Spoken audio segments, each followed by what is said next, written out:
Crit Squad. Crit Squad. Said in 0.1 seconds.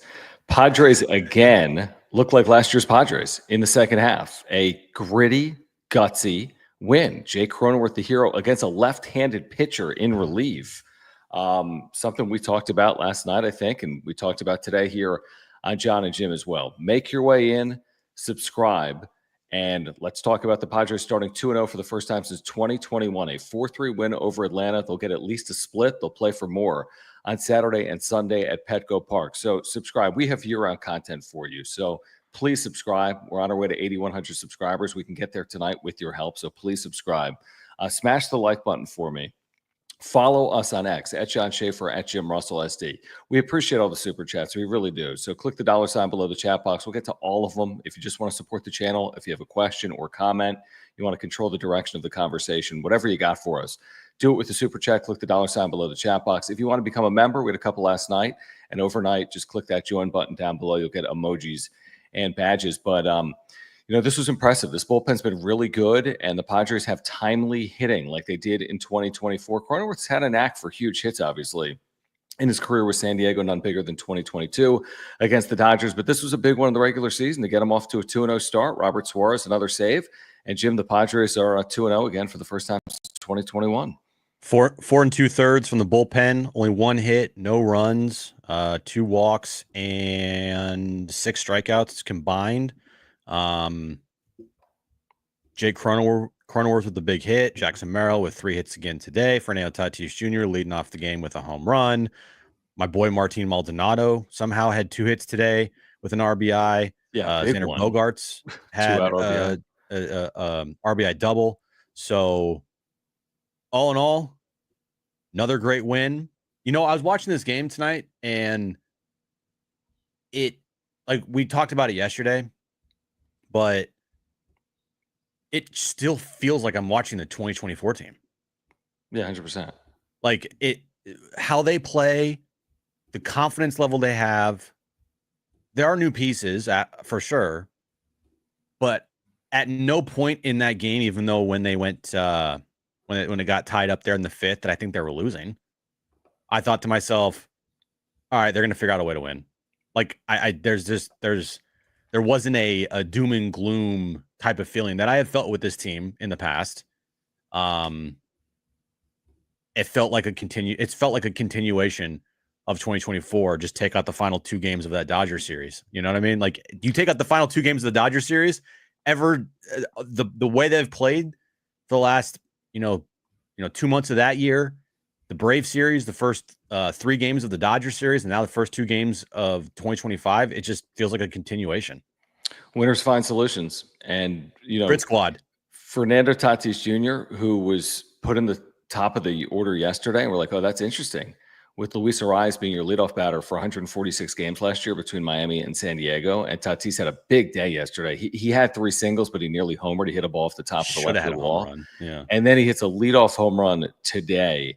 And he's been explosive as a leadoff hitter in his career, and that's continued in 2 games. And I think it should just continue in general for the Padres. I really do. So you're 2 games in. Tatis gets you off on the right foot. Is it Dylan Cease's best outing? No, but it's his first outing.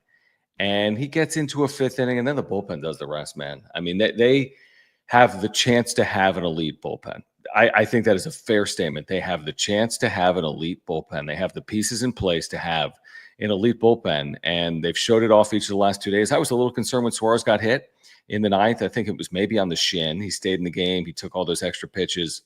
He won't pitch tomorrow, obviously, for a 3rd consecutive day. That was a little concerning for me, but Robert Suarez has been good the first 2 games out. They've used this bullpen a ton, Jim. I don't know what it is, 10, 11 innings, at least 10. But that's okay. It's the first 2 games of the year, and starters aren't going to work deep into games. They haven't. I mean, Cease and King have gone a combined 7 innings, 2 2/3 and 4 1/3. And those are your 2 best pitchers on the staff, and they've gone a combined 7 innings. Yeah, you would think that over the course of the year, when they pitch back-to-back games, there's not going to be a lot of times when they combine for 7 2/3 innings, over the 2-game stretches, right? 7 innings. Or just 7 innings, you're right. Yeah. It's early in the season, and usually early in the season, the bullpen's used way more than than it is, because you're still getting starters built up. They're not fully ready yet. No starting pitcher in Cactus League or Grapefruit League is pitching 7-8 innings. Max is like 4 or 5. Yeah, you're right.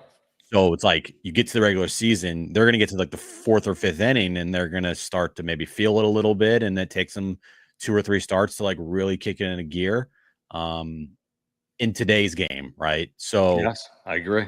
the bullpen is going to be used a lot to start the year, and so far, looking at the pieces of this bullpen, and we've talked about it all off season, they got a good bullpen, man. It's Suarez, if he can, still has a little bit of command issue early on in the season, but he's getting the job done. I like to see him. I like seeing him throw that secondary pitch more than just fastballs. I hope the shin's okay. That thing might swell up a little tonight. I also like the fact that, you just got guys in there that can throw hard, like Jason and Jeremiah Estrada, right? Yuki Matsui the other day, Isher Morhone today. They have good pieces in that bullpen, and so far they've proven that they could be a top end bullpen in baseball. Again, 2 games, whatever. But on paper, I think that on paper I'm with you. Yeah. Let's get to some of these supers. They are rolling in. Guys, if you're here, subscribe. Let's get to 8,100 subscribers tonight. Can we do that with your help? We were within maybe 30 or so. So if you're new to the channel, please subscribe. And thank you for the super chats. Click the $ below the chat box. Good to have SJL Stevens back with us in the chat, a member with the first super of the night. Very generous. Thank you, man. We appreciate you. He says they actually have elements of a good team. I mean, I don't think you need the word actually. I think they had elements of a good team a year ago. Listen, there have been some changes. I mean, the Profar thing could be impactful, and Kyle Higashioka absolutely could be impactful. Schill talked about this with the media postgame. He's like, what do you think of the production you've gotten from catchers? Like, we'll take it all. We're defense first. He admitted they're not hitting, 300 as a unit. Martin Maldonado and Elias Diaz, but the 4 hits, the clutch hit from Maldonado today, a 2-out single that scored a run. I mean, that's a clutch hit. So to your point, SJL Stevens, without the word actually, they have the elements of a good team. So now they need to play like a good team, which is what they've done for 2 days. They've always had the elements of a good team. The core of this team is good. The top guys in this lineup, the top end of this rotation, the back end of the bullpen, those are all really good players. The issue isn't that. The issue is over the course of 162 games, when there are injuries and there are slumps and you need other guys to step up that aren't the Jackson Merrills and the Manny Machados and the Tatis of the world. Can the others step up? And the others are Jason Hayward, Maldonado, Diaz, Sheets, Iglesias, Lockridge, like those type of guys. I think Cronenworth for sure. He's not a star player, but he's another. He has a job, and tonight he did his job. Yesterday, Gavin Sheets did his job. So far through 2 games, couldn't have gone better. Like literally, could not have gone better for the Padres through the first 2 games of the year. No, again, the Cease King thing, yeah, of course they'll need more length from starting pitching, but it's 2 days, and you're playing a good team in Atlanta, and these are way higher leverage spots than anything that happens in a Cactus League game, and they haven't gone deep into games where the Padres are 2-0, and we'll see if that holds up with Vasquez and Hart and Pivetta over the next 3 games. Taco Bell call 911. Thank you for the membership and the super chat. He says, we didn't get what we expect from our top 2 starters. Let's see how the bottom of the rotation goes, but we still won. Those are solid wins. I think they're more than solid wins. Like Atlanta, we know this. We can fast forward 5 months, and Atlanta will absolutely be in playoff contention, and they might be in first place in the National League East. So these are going to go down as good wins, if not really good wins. We've talked about this before, the importance of tiebreakers in the National League. I'm assuming they're playing 7 times this year, not 6, since it's a 4-game series. But you've started 2-0 against the Braves over 7 games, and they won the season series against Atlanta last year. So all of it matters. You want to win at home. They haven't been great at home in recent history. So to start 2-0, to play in front of another sellout, they announced the sellout. It was over 41,000 tonight. Just encouraging. Just encouraging is what it is. The end of the year when you look at tiebreakers, like these things will matter. I know that a lot of people are like 2 games in and like this series could prove to potentially be important down the line if there is a tiebreaker scenario, and the Braves are absolutely going to be in a situation where there could be one. Same thing with the Padres. It's not a foregone conclusion the Braves are going to win the East. They got to deal with the Phillies and the Mets. And if you are in a position where,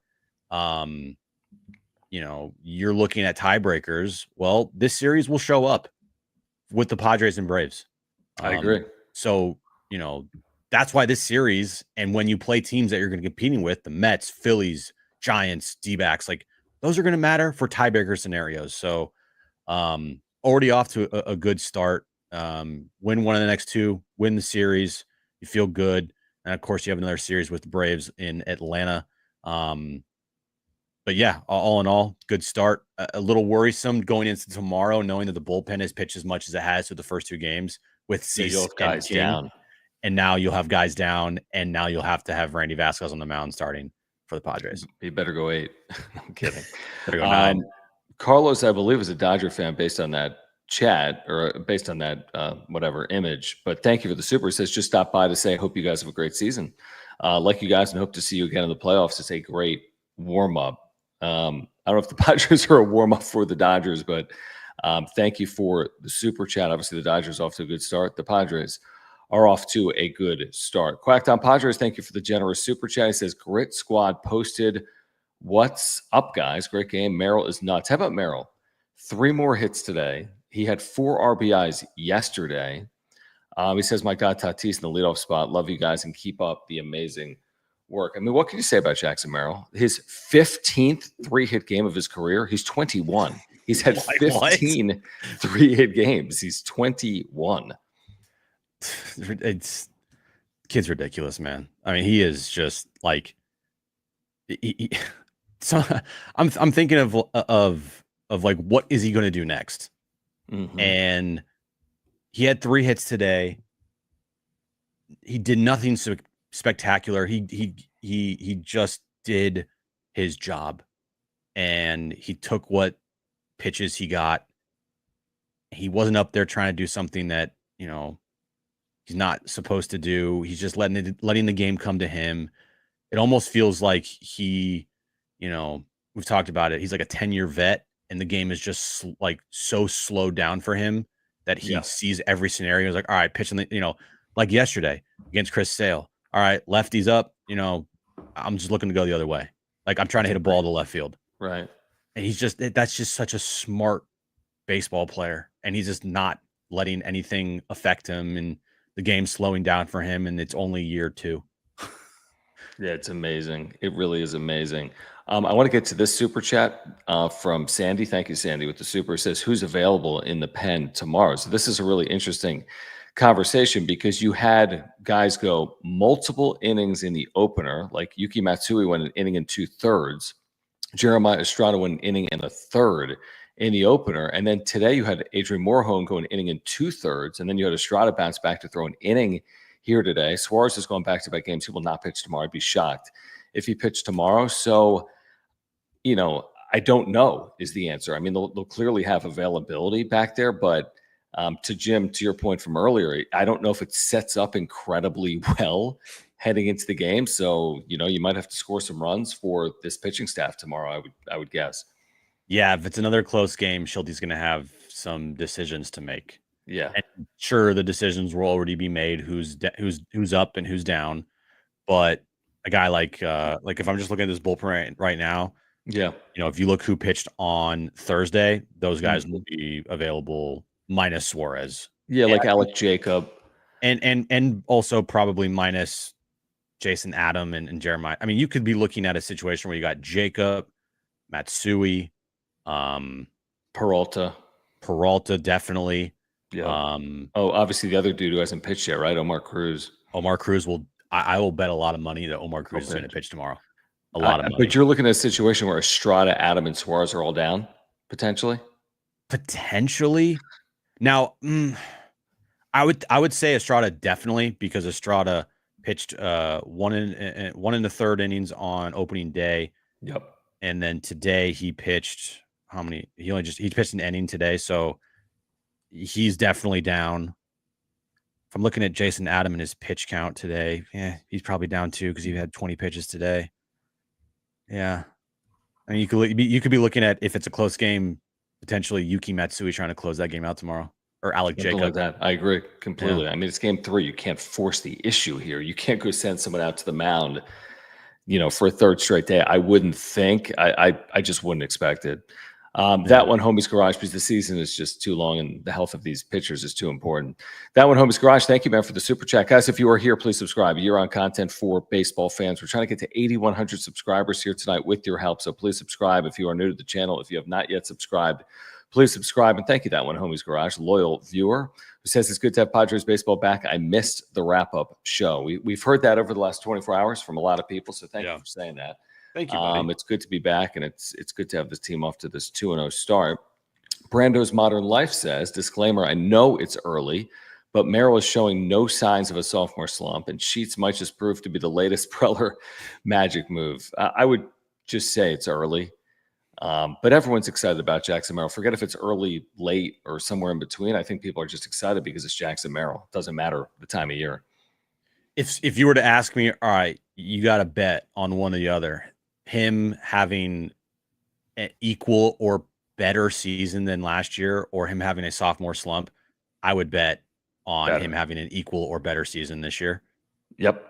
Like if I lose that money, then okay, I lose that money, but sure, I have confidence that I actually won't lose that money and I'll be rewarded, because I mean, we watch this guy every day. We listen to everything he says.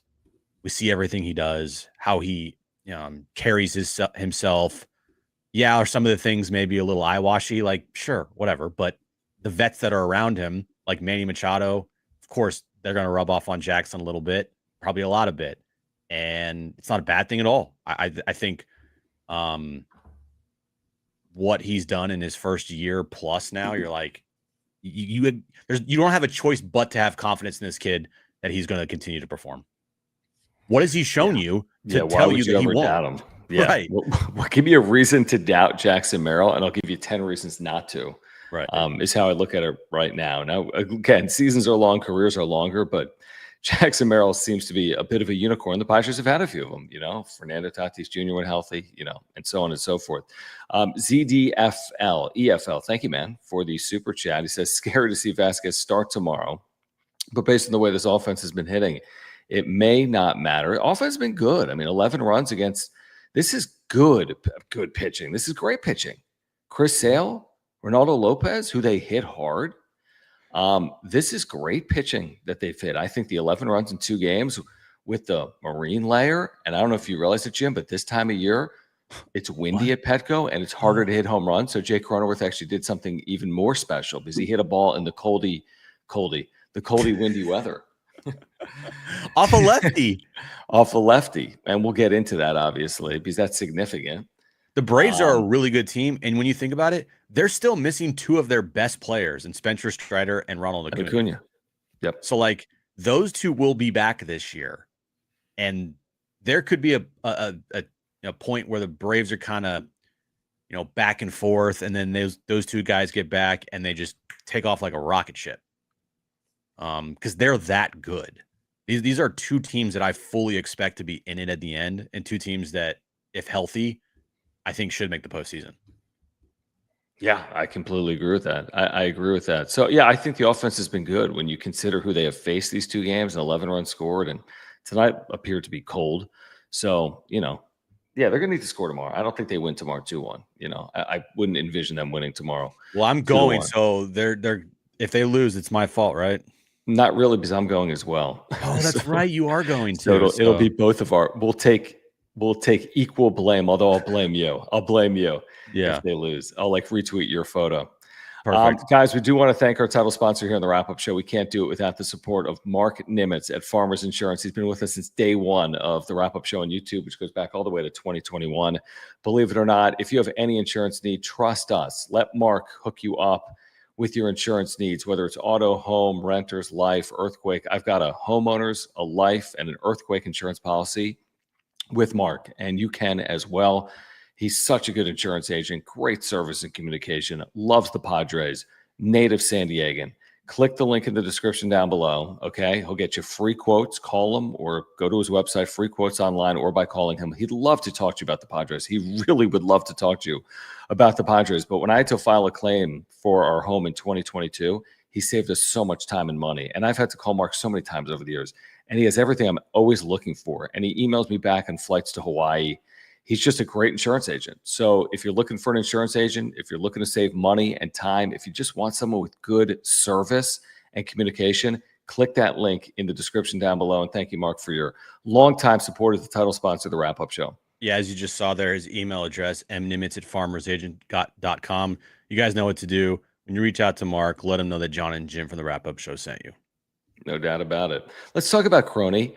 And that spot. And this is such a Schulte special because Schulte's so trusting of his players. And it's like game 2 of the year. It's not like it's game 4 of the NLDS. But you could absolutely have argued in that spot that Jake Cronenworth could have been pinch hit for easily.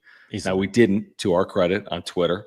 Although we spent the day talking about, is Jake Cronenworth going to be in a straight platoon this year? The answer is obviously no. And I think that's evidence just by allowing him to face a left-handed pitcher in that spot. And he takes advantage. He hit 1 home run off a lefty last year. He hit 1 home run off a lefty last year. And here today in game 2, he hits the game-winning go-ahead solo home run in the 8th. So that's Mike Shildt. That's Jake Cronenworth. That's not something he did a lot of last year, Jim, but he came through in a big spot here today. Yep, Schulte will always back his players literally no matter what. There are times when I view it as like, what are you doing? But a lot of times it's good because you need to have that backing of your manager. It's like in life, you want your boss to back you up.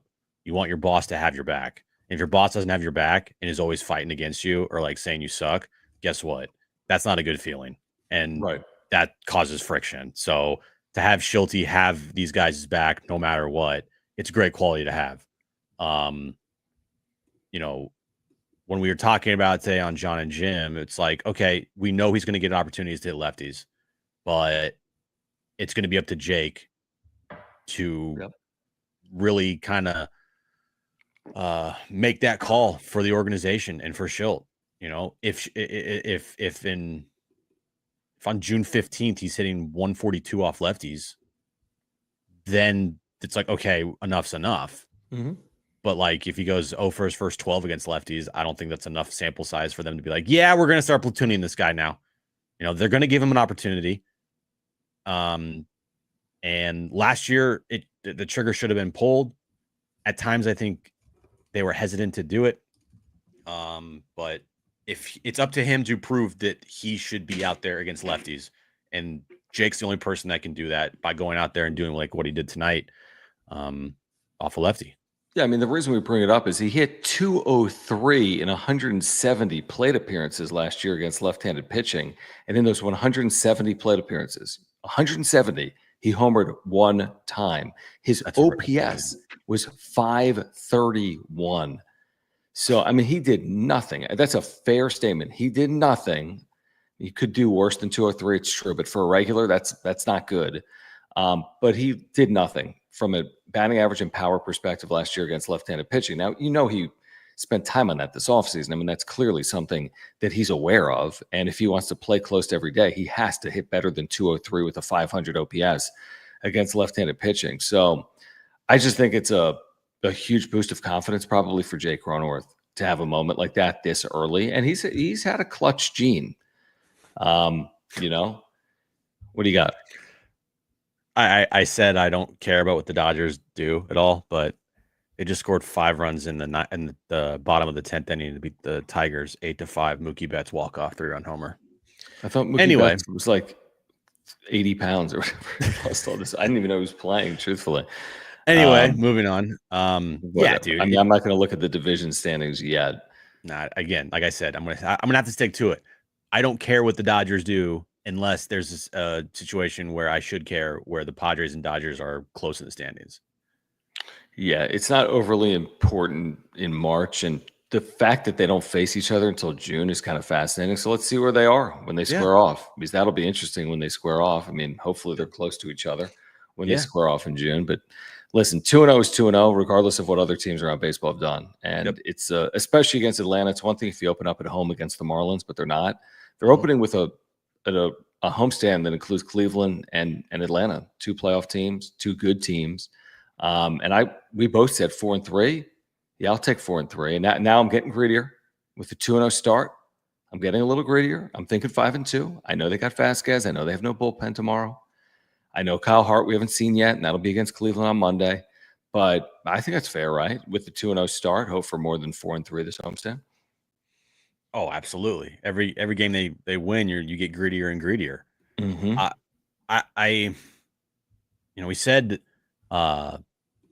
before the season started, this they got to get to a fast start. They got to get up to a fast start. It felt like, okay, got to get up to a fast start. Erase what happened at the end of the last year and erase kind of the bad juju that was the offseason, a lot of stuff that happened. Like, get off to a fast start. You can erase it very quickly, and we move into 2025. Doesn't it feel like through the first 2 games of the year, they've been fairly aggressive?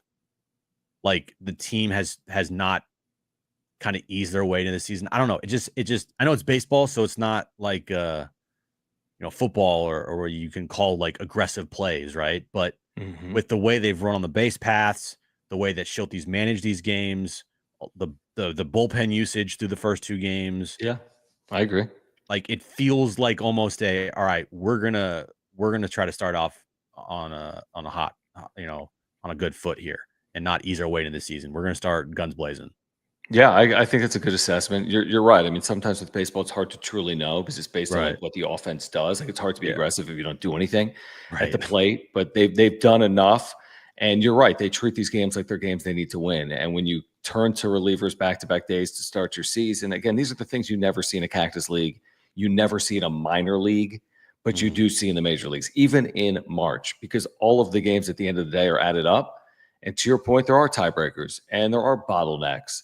And nobody's expecting the Padres to win 100 games. They never have. So if they win 90 games, well, it took 90 games last year to get into the postseason. So you have to treat the games like they all matter. And that includes tomorrow with Randy Vasquez. They're not punting on games. They're not going into this game saying, they might have guys down. I mean, they will have guys down, but they're not punting on games. The way Mike Schilt manages, he's not punting on anything. I know that. Yeah, they're not going to sit Manny and Tatis and Jackson Merrill because Jason Adams not available. Yeah, exactly. Here was the other thing that was interesting tonight. I doubt you know where I'm going to go with this. This was honestly maybe the most fascinating part of the game for me and you. Not if I was there. John Seidler spent an inning in the booth. And he actually made a very fascinating comment, and I heard it, and then I saw people take to social media and say it. He said that he expects his era running the organization. And thank you guys for the supers. We'll get to all of them. Please subscribe. There's over 400 of you here live right now. Subscribe. We need to get to 8,100 subscribers. And thank you for the super chats. Hit that like button. Helps the algorithm. Thank you for the super thanks if you're here on replay. We appreciate it all. Thank you for the memberships. Click the join button down below. But he said he expects his era to be comparable to the Peter Seidler era and the Eric Katsenda era. And I'm thinking to myself, well, one of these things is not like the other, because Peter Seidler was this unabashed spender, and Eric Katsenda we saw one time in a sweater, and that was it. And that was a good year on field for the team, but it wasn't because of like this crazy spending prowess. So I thought he was a little reserved, but I was somewhat taken aback's the wrong term, Jim, but I thought it was interesting. He's like, I expect it to be like Peter's era and Eric's era. I'm like, well, I don't think they're the same. Yeah, there's a lot of things I want to say. Was there anything else you thought from what he said? Number one, now I understand why he wasn't put in front of the media. Right. I mean, these were as scripted as scripted could get. Right. There was bullet points and talking points. Hey, man, you went to a lot of baseball games last year, a lot of Padres games. You went to 62 Padres games last year. I know. Like, what kind of food do you like at the ballpark? It's so true. I understand why he's not comfortable with public speaking, or at least, being out there. because he was pretty boring, pretty bland. Like I'm listening. I'm like if I was tired, I might fall asleep. 100%. So yeah, he's not the most inspiring person to talk, but look, all you want as a Padres fan is this guy to continue to write checks and spend money. Everything's going great right now in this Padres era. Yeah. Everything, you couldn't have asked for things to have gone better for this team as far as marketing goes, as far as season tickets goes, sellouts, superstar players, selling merch, right? Postseason appearances. The only thing that's missing is a World Series appearance and a World Series victory. Getting the World Series trophy in Petco Park. That's the only thing missing right now. And did you say getting to one? I think even getting to one, I think is at least significant, right? I mean, winning one's great, but I got to get to one too. Yeah, but you're almost like, if you ever get to one in the near future, like just go win the thing. I know, but they're 0-2 obviously in getting there, but fair. So, it's all great right now. It's like it's like when a head coach inherits a great team and they win the championship. And you're like, oh, it's a great point. It's like when Steve Kerr inherited the Warriors. You're like, okay, right. Like, oh, I got Steph Curry. It's awesome. What happens when shit hits the fan? Like, well I felt confident with Peter that he was going to find a way to course correct and right the ship. He didn't make all the right moves. There was a lot of pressure to fire AJ after 2021. Remember that? A lot of pressure. Yeah. It was a disaster end of 2021. The articles that were written about that environment and organization, disaster. And I remember Peter went on with Marty on her YouTube channel and had the utmost confidence in AJ. And I'm sitting there like, are you watching the same thing we're watching, Peter? And he just had this positivity about him that I wish I could get, but I wish I could have that. I just don't. But he had that positivity that things are going to work out. And he made the moves. And if they didn't work, he was going to stand by it. But he always was, front and center with everything. I just don't feel that from John. Now it's only been 2 days, right? And we've only seen him talk one time in one controlled interview with Kevin. Yeah. I just don't know what it's going to be like when shit hits the fan, when the team does eventually in its future lose 90 plus games and they have to make a change at GM or a change at manager position. Like, what happens then?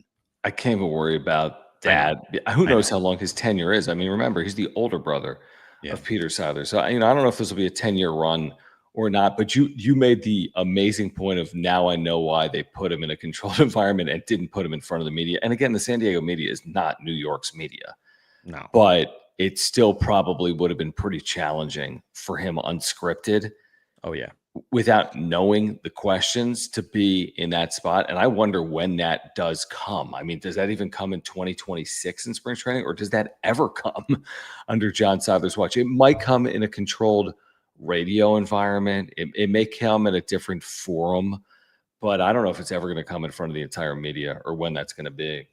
ZDEFL, thank you, man, for the super chat. He says, screw 5-2. He's thinking 7-0.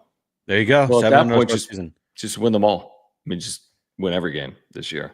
Yeah, just never lose. That'd be great. Never lose. There was something really interesting, speaking of John Seidler and like the checks and the purse strings.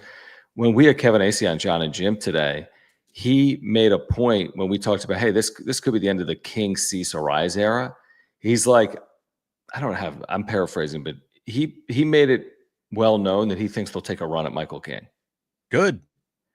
And he said that multiple times. He said they could make a run at Arise. When I say that, I mean to keep these players. So again, I mean, they were almost willing to go to arbitration with King. They settle on what is ultimately a 1-year deal. I think it's technically a 2, but whatever the hell it is, it's a 1-year deal. But I thought that was interesting from Kevin, because again, we're looking for that marquee moment from John Seidler, let's say in this first year, that's going to involve money.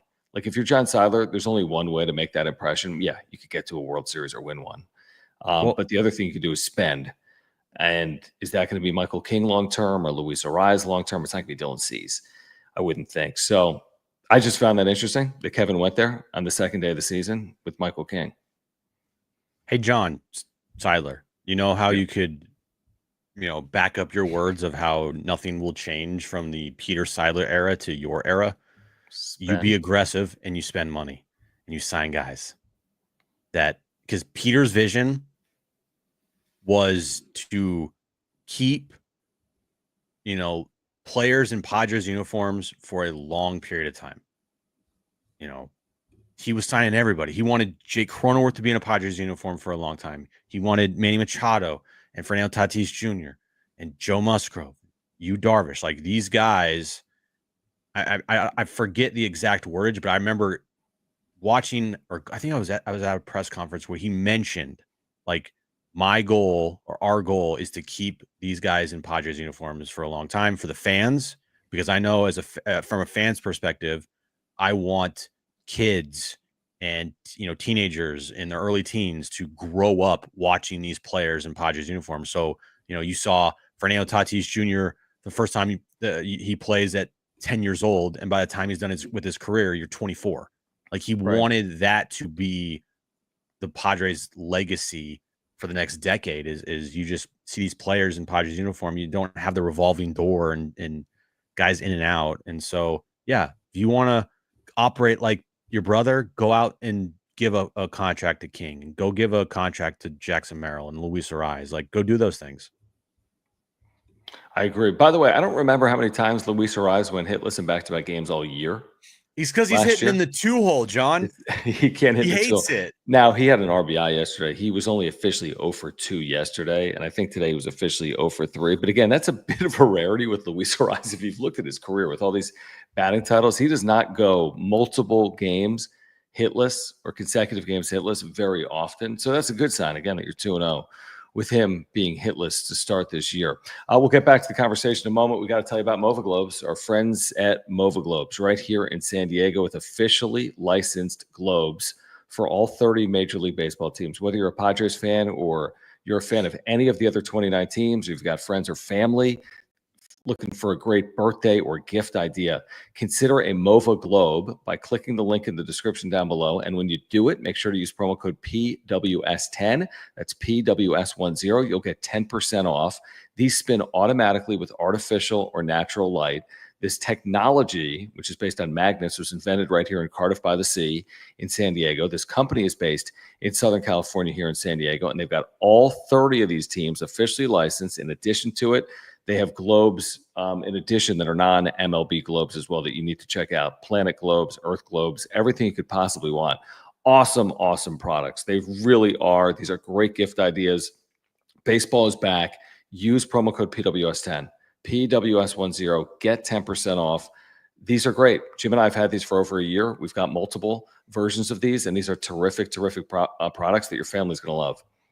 Yeah, I said the other day, treat yourself. It's been a long off season. The disappointment of last year's ending. Treat yourself to a gift and let us help you out. Use our promo code in the link description below. Get a Mova Globe. Get a Padres Mova Globe. It's a no-brainer. It's a no-brainer. Seriously, for the baseball fan in your life, it is a wonderful, like you've thought of everything before. You haven't thought of a Mova Globe. Use promo code PWS.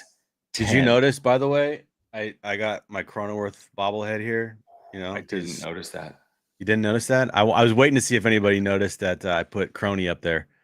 You put him up there tonight. Player of the game, man. I got to put the bobblehead of the player of the game. You got to have all 26 players, whether it's a hitter or a pitcher. Well, I need a Maldonado for the game that he comes through with a big hit. Well, I don't think they're going to have a Maldonado bobblehead. So that's probably true. Rich is going to hook me up with because I won't be there Monday, but he's got that Jackson Merrill bobblehead ready to go. So hopefully Jackson Merrill will make the shelf. Oh, he's definitely going to make the shelf. Oh, he's for sure going to make the shelf. Yeah.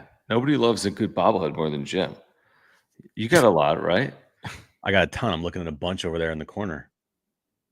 Now, a Yeah, couple no. of them aren't on the team anymore. Juan Soto, Hassan Kim, and Joe Musgrove is out for the year. But I got a Luis Arise, got Manny over there, got Tatis, got the Jake over here. It's all good. I got All right, Darvish over there too. Who do you have? Got Darvish over there. All right. If you're here with us right now, by the way, please subscribe. Year-round content for you. In addition, smash that like button. I think we had over 200 likes on last night's video. So please smash the like Let's get button. 250 tonight. They started 2-0. 250. Let's get 250 likes. Let's make that the goal for tonight, guys. 250 likes. Help us out. Likes help out the algorithm a lot. So also comments as well. So comment on this video, like this video, helps us out. So yeah. This is an interesting super. Thank you, Jay Brandt. Jay Brandt with the super chat. And if you want to contribute, if you want to see your comment on screen, click the $sign below the chat box like Jay Brandt. He says, Jake won that pitcher bad against lefties. Really? Because there aren't a lot of left-handed relievers that aren't good against left-handed hitting. So I'd have to look that up. But he says, but still a confidence builder. He says, we can't expect all 9 to be Tatis. Agreed. And Jake said he got tip from the other batters. Yes, I heard that post game when they interviewed him, Pomerantz and Merrill Luz. I did hear him say that, and that's what they did a year ago. But are we sure with that number 1 that reliever is not good against left-handed batters? That would surprise me, and I will now look it up. Yeah, it'd be interesting why they have a lefty that's not good against lefties against the lefty. Yeah, exactly. So this is Dylan Lee, right? That was on the mound. I need to know this because now I'm fascinated by this comment. So his career against left-handed hitters, I mean, they've only hit 210 off him in his career. So that's good, right? They've only hit 210. Like it's good. Well, it's good for him, yeah. Yeah, with a 602 OPS. Now righties haven't hit him either. 236 against him in his career. What are his numbers? I mean, his career numbers in 125 games is a 256. So Jay Brown, appreciate the comment, but no, he's good against lefties and he's good against righties. And he's got a career ERA of 2.5 and over 100 appearances. So it's a confidence builder because you did it against a high leverage reliever in a tie game. So that's it's a better moment, Jim, that it wasn't in a 6-0 game off some soft middle reliever lefty. This is a 8th inning high leverage guy. Remember it was 2023. Remember in 2023, there was like, I forget who wrote it. Maybe it was Kevin or Dennis. Okay. That these guys were just like not talking to each other and everyone had their own agenda and no one helped each other out as far as like with the opposing pitcher goes. Remember that? I do remember that. Yeah. What a difference a year makes. We're different. Yeah, exactly. Right. I mean, that 2023 thing went freaking haywire. Yeah, I blame everybody for that one. Me too. Everybody's to blame. There's not one singular person that holds more blame than the other. I agree. Maybe a couple a little more than the other people, but everybody on that team inside the organization, they have blame for that year, 100%. Completely agree. We can't go back. We have to look forward. They're 2-0. So we have to look forward. It just that comment just brought me back to like, man, remember 2023 when they were just like, we hate each other and we're not going to help each other out. Remember when Soto's like, I'll be honest, we kind of quit on that Seattle series. Like what? They were honest. Holy shit.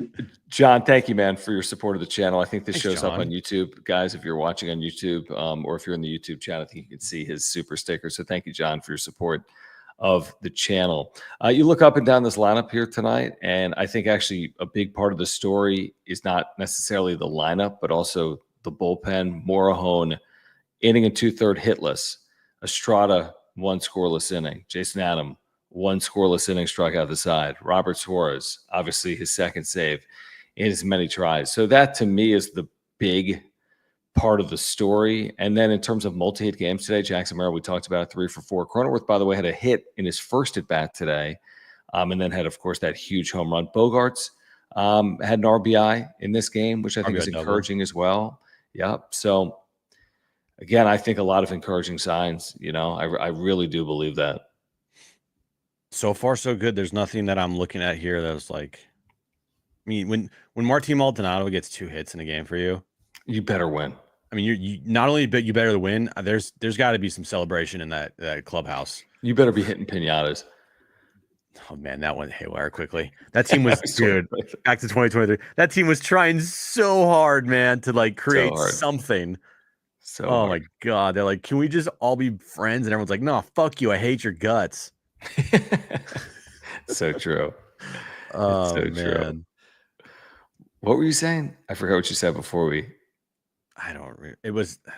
That's how much we work. Is like I literally forget what I say 3 seconds after I say it. I don't know what the hell you said, but you were making a good point before we went off on 2023 again. It was something along the lines of like there's nothing through the first 2 games, and I'm like, it's just like I said. Yeah. Through the first 2 games, it feels like I'm watching the 2024 team at the end of the year. Take away the final 2 games against the Dodgers. It feels like a continuation. Feels like this team, hasn't skipped a beat from the end of the regular season last year, where it's like every game they're in, they're never out of it. Once they get a lead late, they're gonna close it down with the dominant bullpen, and they're just gonna find a way to win the game. Today wasn't deemed a come from behind victory, but still. It was a game that you could put in that category because it's just tied a lot. Yeah, they grit squad, right? So there you go. Grit squad. Every so often, man. Thank you for the super, guys. Please subscribe. Year-round content for you. So if you're here, almost 8,100 guys. Almost. And please smash that like button. So please help us out by subscribing. And thank you for the supers. Click the $ below the chat box, like every so often. It says Sheets missed another hit, but just a great defensive play. That was a terrific play. Love seeing the production from these catchers, which we can't expect all year. Nails bullpen. I mean, Schultz even said at postgame, he's like, yeah, we're thinking defense first. Like he went there, which I get. And it is true. And again, if your bullpen's going to be good like that, yeah, I'm encouraged by this. The Sheets thing we talked about today on John and Jim, that like, I think we talked about it today. We talked about it last night on the wrap-up show. Like you said, we don't remember what we said. Like he was exposed in Chicago because they played him too much. Yeah. Because they asked him to be like an everyday guy, which he's not going to be asked to do here. He's solely going to platoon and pinch hit.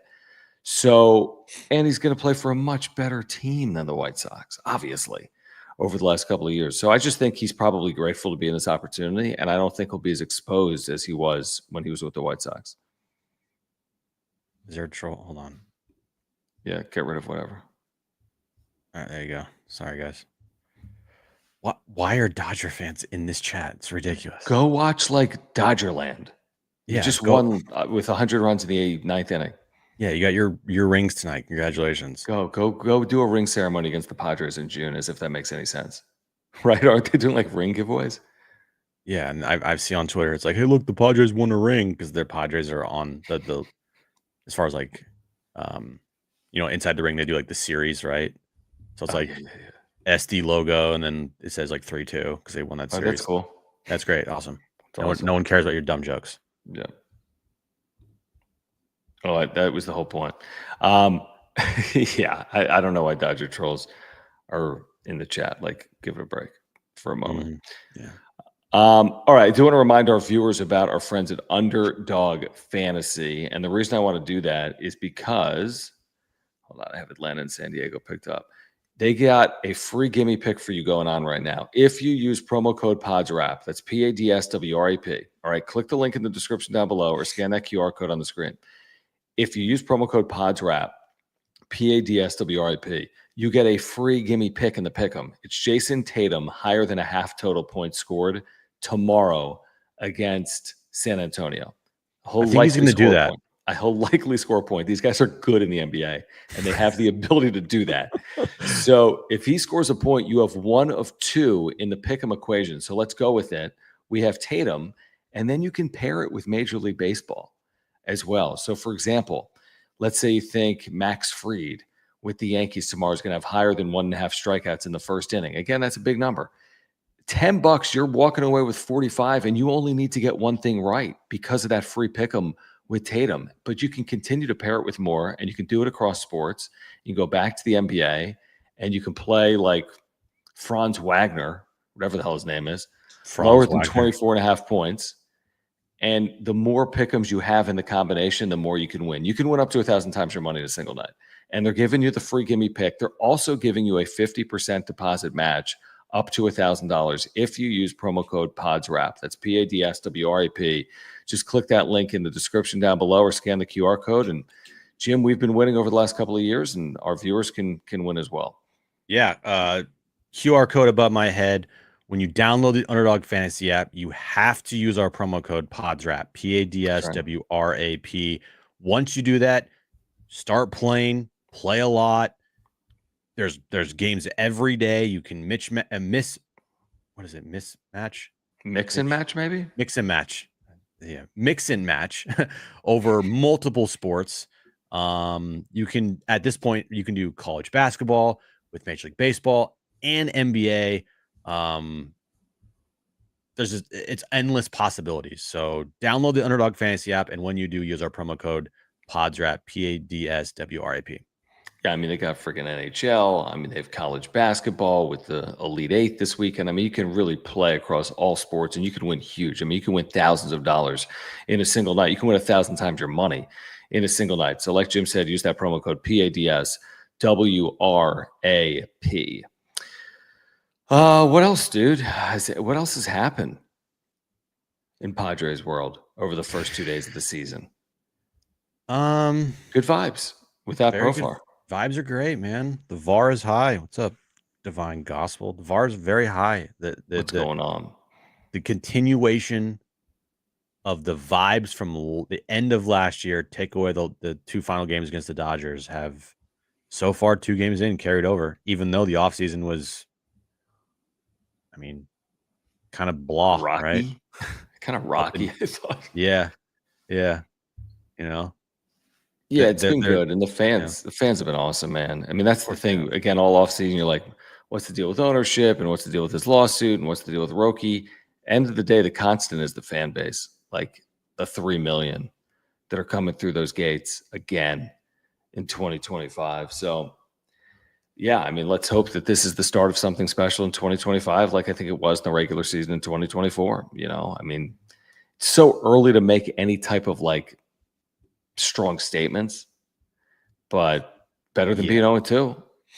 Yeah, they're still creating. They're going to create an identity, but it feels like the identity from last year is carrying over to this year, and that would be awesome if like that happens. Mm-hmm. So, Grit Squad. A couple of supers coming in. JD Gacho wants to know my thoughts, as he typically does, on something non-wrap-up show related. Yeah. My thoughts on Donovan Dent to UCLA. $3 million is that he's going to make more at UCLA than he make in the NBA. Potentially. I would think in a year at least, next year specifically. Well, he wouldn't be drafted like in the lottery, right? He wouldn't be drafted like 3rd overall. But you're right. I guess if you're drafted in the 1st round, you can make a lot of money. But yeah, it's a lot of money. I think he's a very good player, but it's a lot of money. I don't like the state of this situation, but that's for another day. But he's a very good player, So if that's the market, then he gets what he deserves. If that's the market, if the market says he's worth $3 million, then he should get $3 million. Sergio, thank you for the super. He says Mookie walks it off, go celebrate that rent free. That's fair. Shouldn't you be celebrating it somewhere other than the wrap-up show with Padres fans? Whatever. Yeah, it's early. Dodger fans, not all, but the trolls, they're just, man, they're so concerned about the Padres. It's like, I know. Geez. We talked about this, I think, yesterday, right? That Aggie's going to be traded, I guess, part of this waiver process. I think we talked about that today, right? Oh, maybe. I don't know. I don't know. He'll be gone. He's not going to be with the organization, it sounds like, which, again, he was the most tenured player in the organization. He didn't make the opening day roster, and now he's going to be traded. Well, AJ actually chance to play. AJ actually mentioned that first yesterday in the dugout. So that's where I listened. That's where I heard it. He mentioned in the dugout yesterday that, and I saw Kyle Glazer's tweet on it. That's where I saw it. It was like, yeah, he's on waivers, but there's a time there's like a certain time during those waivers where you could still trade the player. Okay. So like that's where this thing could be going towards here quickly. I'm sure Wade will clear waivers, but Eggy said during the pregame on opening day that they are getting a lot of trade interest in Eggy Rosario. Okay. So we'll see. Stay tuned, as we like to say. Now, we've been talking about this. Is anyone pulling the double dip tomorrow with Jim? Jim will be at Petco for the 4:15 start on Fox. Mm-hmm. And then he will be at Snapdragon for the 7:35 start or 7:30 start, whatever it is, for SDFC against LAFC. Is anyone? Will Manny make the trip to both? Manny definitely will. I think if I get there early enough, if Manny's available, you should interview him. And he has a scrum. I'm not going to go up to him and be like, "Get the fuck away from me." You think he's gonna have a scrum during the games? I feel like he'd get there during the game. No. I mean, like before the game when the clubhouse is open to media. Like the Padres game. Yeah. Oh, you're going you're doing the full you're doing the full. No, listen. That's what I'm saying. So what time? What time are you gonna get there tomorrow for the 4:15 game? I don't know. Because you'd have to be there 3 hours before for media. Do I really want to do that? No. Tomorrow. Yeah, usually Padres PR puts out when everyone's available. But I don't know, 4:15. I might get there. 1 something? Depending on what the times are, maybe like 2-ish. Manny's off tomorrow because imagine if he just. Well, the question is, hey Manny, after this game, are you going to head over to the SDFC game? He will slap you. It's like, why? I'll be like, bro, all I'm worried about is this game right now, and then you'll see him over there like an hour later. He's the one that puts up the SDFC scarf in his locker. I know, and he's the one that brings all the boys to the game. All the boys. It's so I'd be curious because they can show up after halftime. They can be there by halftime. They want. Yeah, it's just how's it going to work? Because I don't know. I would think they'd be able to show up before halftime because like you said, let's say the game's over at 7, which is a relatively long game. Then you shower and media, you're out of there by 7:30, and get to Snapdragon 15 minutes later.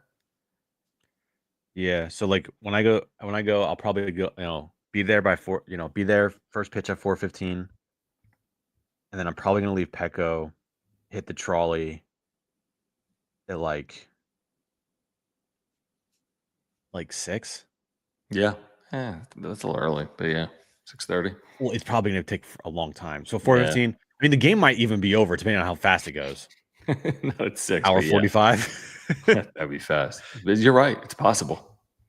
There's no way I'd be leaving with the entire crowd. No. No, I get it. This is good follow-up from Jay Brandt. Thank you, man, for the super. He says Lee's career numbers solid versus righties and exceptional against lefties, but in 2024, lefties 754 OPS, righties 597. That's interesting. Reverse splits last year.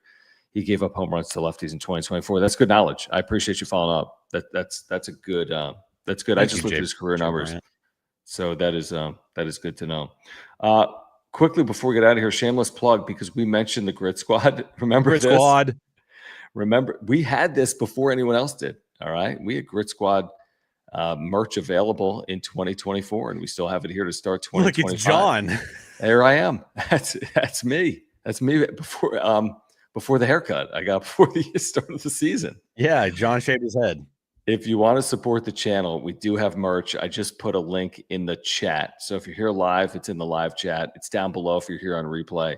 We have Grit Squad merch. We have Wrap-Up Show merch. We have John and Jim merch. So again, if you support the channel, let's see. I think there's the entirety. We have Grit Squad. We have John and Jim. We have Wrap-Up Show. So, and look, here's Jim. There you are. Yeah, it looks like it looks just like me. Here you are. Yeah, it looks just like me. Perfect. So we got everything you could possibly want. If you support the channel, check it out. click the link in the live chat or click the link in the description down below and support the channel. We are back Sunday night. Believe it or not, we take Saturdays off. What I'd like to do, Jim, is have you do Padres STFC wrap up. No, we take Saturdays off. So we will see you guys Sunday night, wrapping up the Padres Brave series. And then, of course, Monday on John and Jim, we talk about it weekdays, Padres baseball from 2 to 6 each and every weekday on San Diego Sports 760. We have our own YouTube channel for John and Jim as well. So we really do appreciate your support of the channel as the Padres try to win a series by winning either Saturday or Sunday or both. If you have not subscribed, please, we're trying to get to 8,100 subscribers. We need your help. Smash the like button for us. You can follow us on X at John Schaefer, at Jim Russell SD, and we appreciate those super thanks. Support our partners, Mark Nimitz at Farmers Insurance. If you have an insurance need, you know where to go. Click the link in the description down below. Underdog, use promo code PADSWRAP, PADSWRAP. Get a free gimme first pick and a 50% deposit match up to $1,000 with promo code PADSWRAP.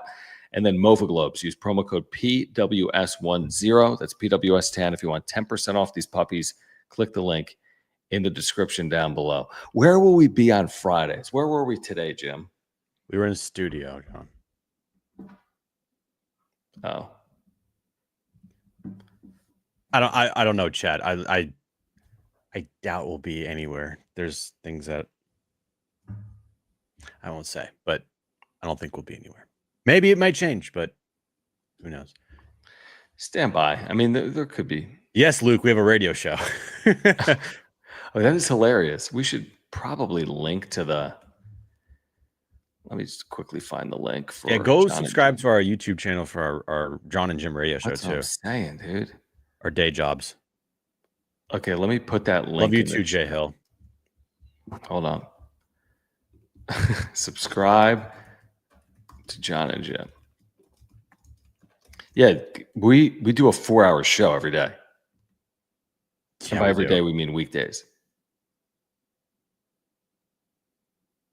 And by every day, we mean not today because we did a 2-hour show because of the NCAA tournament. But we talk as much Padres as anyone could possibly talk. So if you want more of it, subscribe to the channel. Just put the link in the live chat if you want to subscribe to John and Jim and support our work over there. Again, 4 hours a day, John and Jim, often wrap-up shows at night throughout the course of the season. We're with you in the off-season on the wrap-up show. So tell people about it, by the way, because without John and Jim, there's no wrap-up show.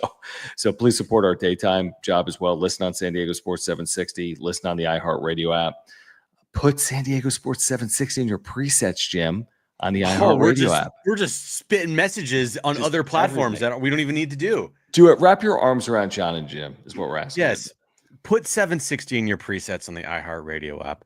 It would be greatly appreciated, and our bosses would love you if you did it. Keep our jobs. We'll keep our jobs. We'll keep our jobs. All right, guys. Padres win at 4-3. We'll catch up Sunday night for Jim. I'm John. This has been the wrap-up show. Peace. Peace.